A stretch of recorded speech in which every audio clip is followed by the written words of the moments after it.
ففروا إلى الله إني لكم منه نذير مبين.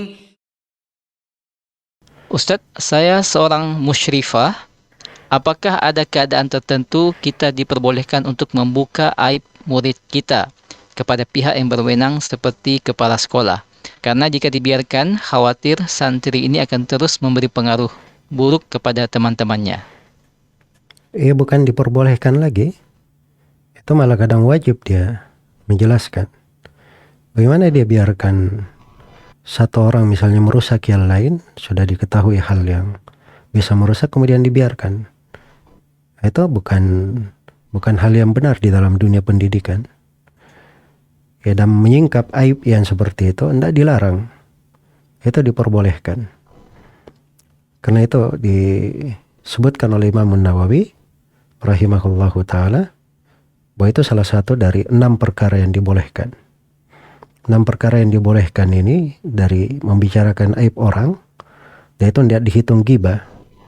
Itu dikumpul dalam 2 bait syair. Kata penyairnya, al-qadahu laysa bighibatin fi sittatin mutadallimin wa mu'arrifin wa muhaddiri wa mujahirin fisqan wa mustaftin wa man talab al-i'anata fi izalati munkari. Ya, celaan yang bukan ghibah itu pada 6 hal. Dia membicarakan aib, tapi tidak dianggap ghibah. Itu 6 hal. Yang pertama, orang yang dizalimi. Kalau dia dizalimi, diadukan kepada pengadilan, dia dizalimi misalnya. Diadukan kepada orang yang bisa menyelesaikan masalahnya dizalimi. Nah, itu boleh saja. Dan tentunya ketika dia mengadukan dizalimi, itu akan menyinggung aib orang yang menzaliminya. Dan itu tidak masalah. Iya, diperbolehkan. Baik, bahkan Allah berfirman, la yuhibbullahu al-jahra minal qawli bisu' illa man zulim. Allah tidak membolehkan terang-terangan menyampaikan ucapan jelek kecuali untuk orang yang dizalimi. Kemudian yang kedua, wa mu'arrifih, orang yang memang ta'rif. Ya, misalnya si fulan ini dikenalnya dengan nama itu. Di mana si Muhammad yang pincang? Banyak nama Muhammad di RT itu. Tapi kalau orang sebut yang pincang, itu dikenal di masyarakat itu. Muhammad pincang itu dia. Dan itu bukan celaan, tapi itu untuk pengenalan. Membedakan dengan yang lainnya. Kalau dia sudah dikenal dengan itu, nggak ada masalah.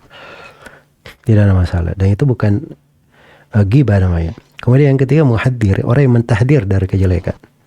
Ya boleh dia memperingatkan sebagian hal. Dia berkata, hati-hati dari si fulan. Si fulan ini mencuri. Ya. Itu mentahdir, memperingatkan, itu dari amanah namanya, dari nasihat. Ibnu Rajab punya satu risalah khusus, beliau membedakan antara nasihat dan mentakyir, mencela. Dan ini masalah teliti ya, harus pandai dibedakan. Karena itu banyak dari ulama jarh wa ta'dil, tertulis buku berjilid-jilid. Dia terangkan tentang rawi, ini jelek hafalannya, ini pendusta dalam riwayat, ini mencuri hadits, ini begini dan begini. Itu aib sebenarnya. Tapi ini masalah agama, nasihat dalam agama. Kalau nggak diterangkan, orang akan berdusta dalam hadits Nabi Shallallahu Alaihi Wasallam. Kemudian yang keempat, wa mustaftin, orang yang minta fatwa.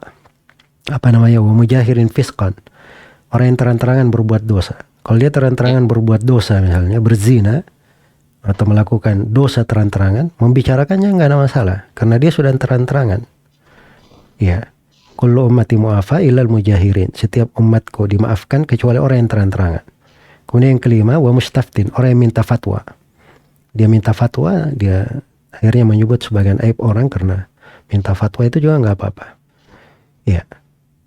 Kemudian yang keenam, wa man talabal i'anata fi izalati munkari. Dan siapa yang minta bantuan untuk menghilangkan kemungkaran.